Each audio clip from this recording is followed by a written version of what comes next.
Muy buenas noches, bienvenidos a un estudio, una noche más del libro de Revelación o el libro de Apocalipsis. Hoy iniciamos nuestra lección o entramos ya a nuestra lección número 12, que esta lección lleva como título El preludio a las 7 copas de juicio. La lección 12 está basada en el capítulo 15 de este libro de Revelación o Apocalipsis, donde le pedimos que se ubique para poder llevar con nosotros la lectura.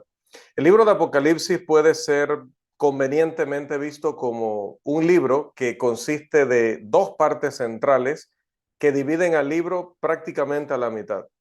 Los primeros 11 capítulos constituyen la primera mitad y se centran en el personaje de Cristo, el Cristo resucitado que se presenta con toda su gloria y esplendor como cabeza de la iglesia de Cristo y también como gobernante supremo del universo y el mundo. Los otros 11 capítulos o segunda mitad del libro se centran en la intensa lucha que los cristianos sufren al enfrentarse y tratar de lidiar con Satanás y su influencia maligna en el mundo.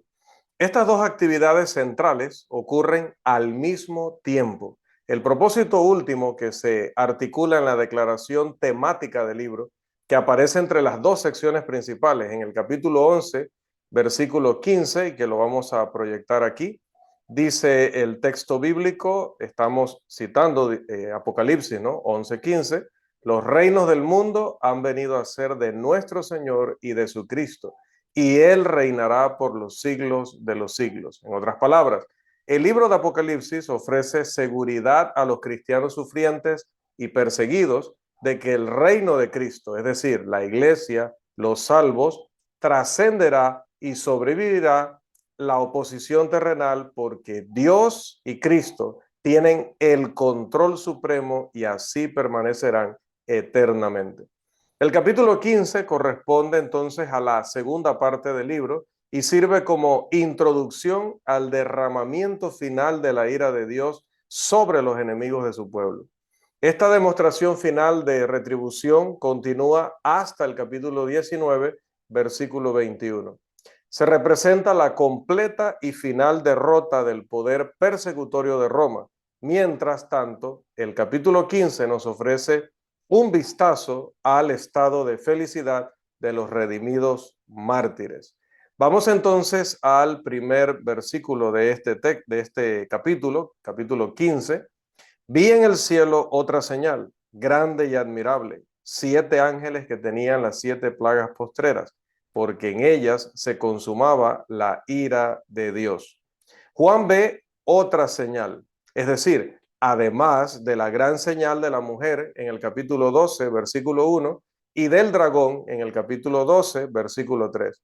Esta señal dice que es grande y admirable, en consonancia con la proximidad y magnitud del clímax que se acerca. La señal consta de 7 ángeles que poseen 7 plagas designadas como las plagas postreras. Estas plagas llevarán su máximo exponente, la demostración de la ira divina contra los opresores de los cristianos sufrientes. Así como Dios advirtió a Israel en el Antiguo Testamento, como podemos ver en el libro de Levítico, sobre 7 plagas, ese texto lo tenía por aquí, a ver, allí está, sobre 7 veces más plagas, y también dice, heriré aún 7 veces por vuestros pecados. Levítico 26, 21 y el versículo 24. Debido a que él advirtió a Israel, decía en el Antiguo Testamento, el uso del número 7 con las plagas en este texto y también en el de Apocalipsis denota tanto la finalidad como la minuciosidad con la que Dios infligirá su ira. A continuación, Juan ve como un mar de vidrio, dice el versículo 2.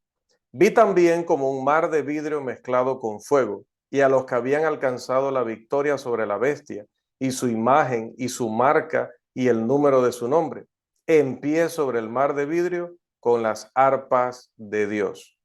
Bien, quizás sea el mismo mar de vidrio que él vio en el capítulo 4, versículo 6, pero el mar ha cambiado. Ahora aparece mezclado con fuego, como si reflejara la ardiente ira de Dios que está a punto de ser desencadenada contra los enemigos de la iglesia. De hecho, el escritor de Hebreos nos dice en el capítulo 10, versículos 26 al 27 y el capítulo 12, versículo 29, que si pecaremos voluntariamente después de haber recibido el conocimiento de la verdad, ya no queda más sacrificio por los pecados, sino una horrenda expectación de juicio y de hervor de fuego que ha de devorar a los adversarios. Y luego el 12:29, porque nuestro Dios es fuego consumidor. Mientras que el mar de vidrio en el capítulo 4 enfatizaba la trascendencia de Dios y su inaccesibilidad para los seres humanos, ahora sobre el mar se encuentra un glorioso grupo de santos mártires. Estos cristianos enfrentaron la terrible persecución impuesta por el gobierno romano por su rechazo a la adoración del emperador. Sin embargo, en sus muertes fueron victoriosos, porque ahora han superado al régimen represivo y están más cerca de la presencia de Dios, celebrando su triunfo. Dios les ha dado arpas con las que acompañan su entonación de un cántico. Vamos a pasar a los versículos 3 y 4. No le he preguntado al hermano, había hoy un tema técnico allí en cuanto al audio. Quería preguntarle si él pudo resolverlo y está disponible para la lectura. Sí, Sí, perfecto, hermano. Entonces nos ayuda con los versículos 3 y 4. amén. Y cantan el cántico de Moisés, siervo de Dios, y el cántico del Cordero, diciendo, grandes y maravillosas son tus obras, Señor Dios Todopoderoso. Justos y verdaderos son tus caminos, Rey de los santos. ¿Quién no temerá, oh Señor, y glorificará tu nombre? Pues solo tú eres santo, y por lo cual todas las naciones vendrán y te adorarán, porque tus juicios se han manifestado. Es difícil leer este texto sin cantarlo, ¿verdad? Hemos estado tantos años usándolo como un cántico y está muy bien, ¿no? Pero lo que digo es que entonces ahora es difícil leerlo en el tono normal. Me pasaba lo mismo que al hermano y creo que nos pasa a todos. Dios les ha dado arpas con las que acompañan la entonación, dice, del cántico de Moisés, el siervo de Dios, y el cántico del Cordero. En la Biblia, a Moisés se le atribuyen dos cantos en la Escritura.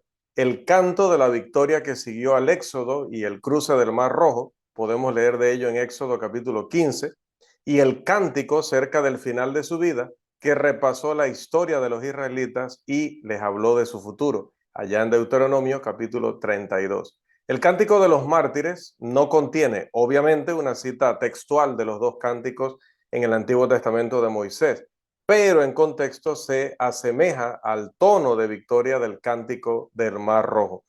Sus palabras se pueden discernir en ecos y fragmentos del Antiguo Testamento en pasajes tales como el Salmo 92, verso 5, 139, verso 14, Amós 4:13, Deuteronomio 32:4, Jeremías 17 y el Salmo 86, verso 9. Observe cómo la experiencia del Antiguo Testamento y la del Nuevo Testamento se entrelazan para destacar el cuidado continuo de Dios o constante de Dios por su pueblo. Además de ser el cántico de Moisés, es al mismo tiempo el cántico del Cordero, el Cristo que fue victorioso sobre la muerte, como dice el capítulo 1:18 de nuestro libro de estudio, y por lo tanto la ha superado a la muerte, como dice el capítulo 3, versículo 21 de nuestro libro de estudio.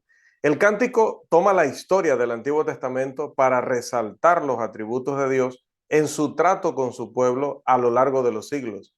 Pero después de destacar la grandeza, el poder y la justicia de Dios, el cántico se dirige directamente al punto relevante en este contexto.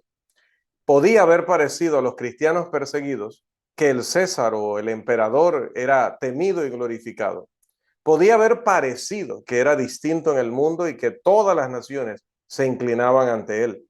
Pero tal observación era por lo menos inexacta, porque en realidad los mártires ahora podían ver que era algo engañosa y en el mejor de los casos momentánea.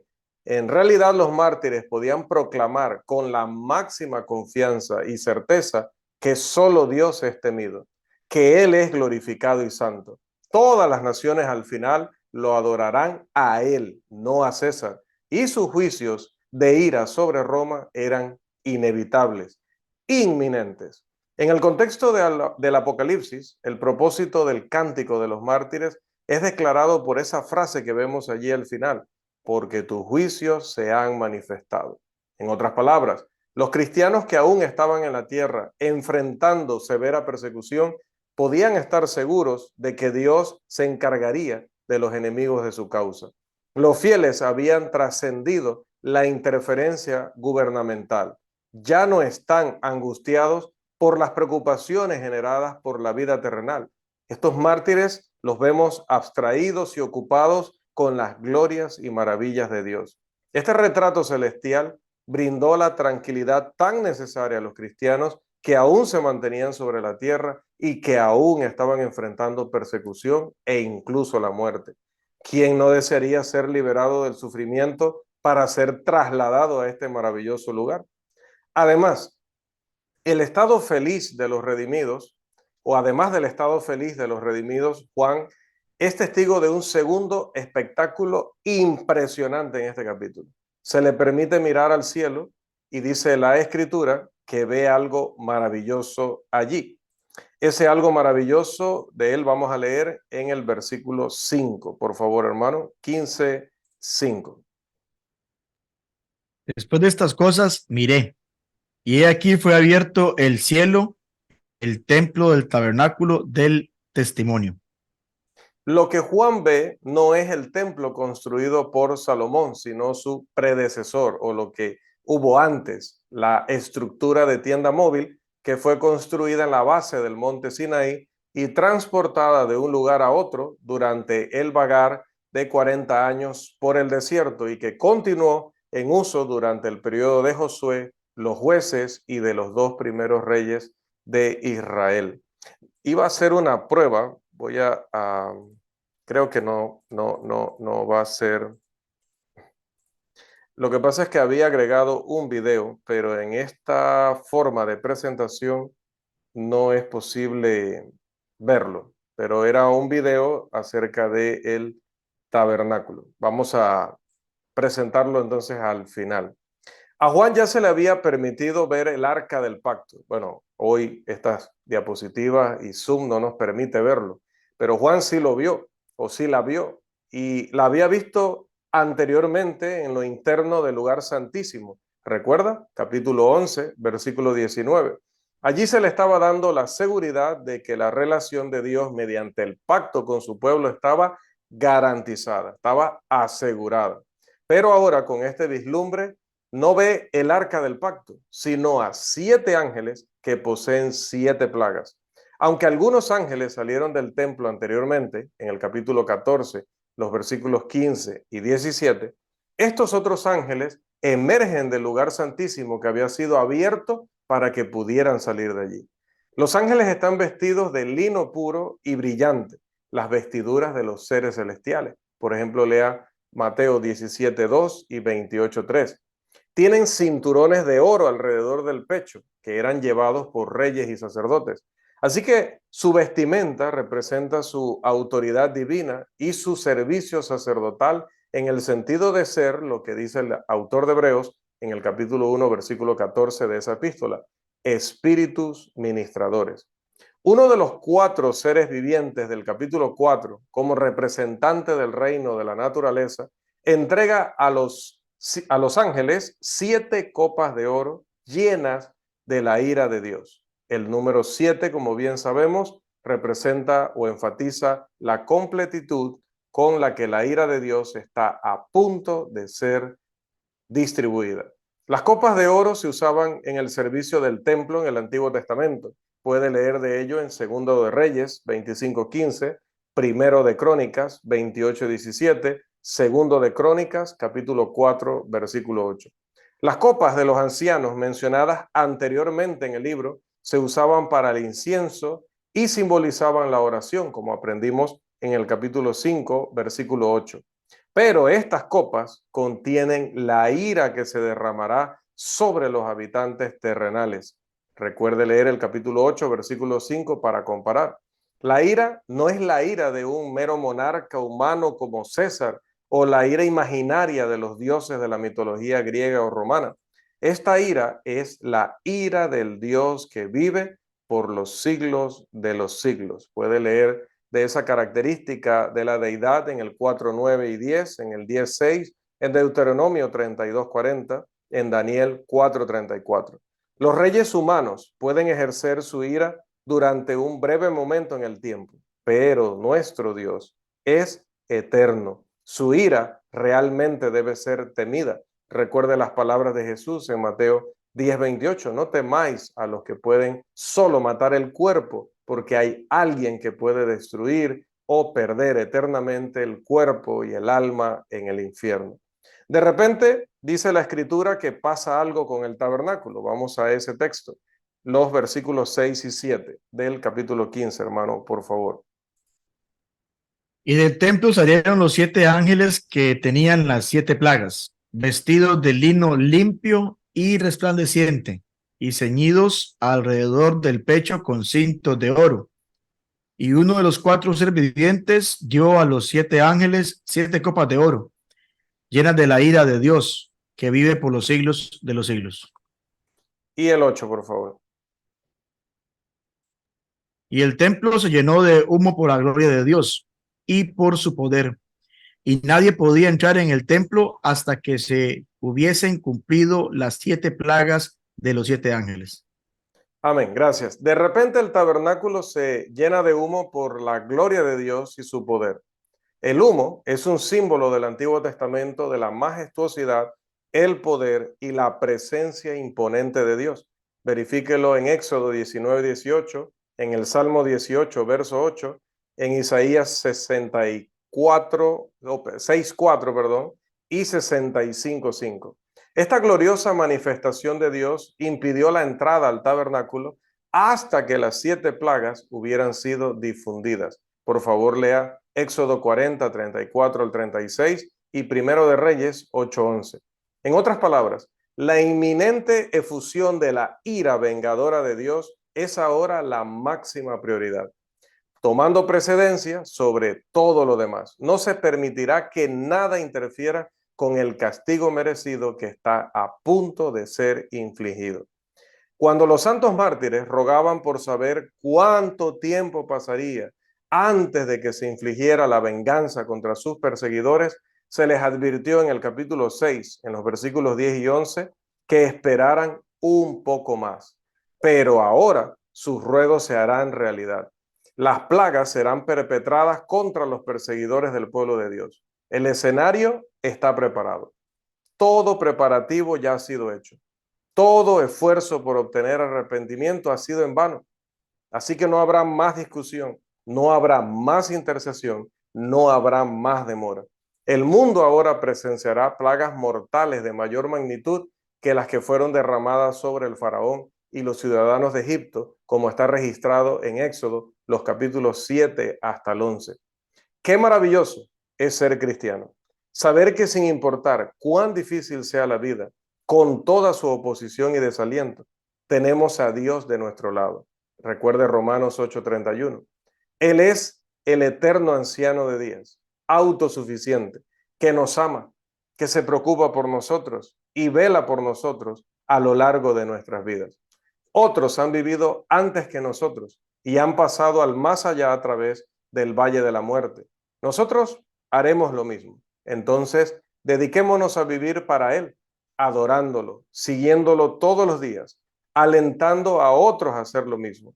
Un día seremos recompensados con el insondable privilegio de sentarnos con Él y con su Hijo para siempre, como lo promete en Apocalipsis capítulo 3, versículo 21. Y hasta aquí nuestra lección de 8 versículos del capítulo 15. Es un capítulo que solo consta de esos 8 versículos porque, como decimos, es solo un preludio para lo que veremos, si Dios nos da vida, salud y oportunidad, la próxima semana. Que el Señor les bendiga ricamente.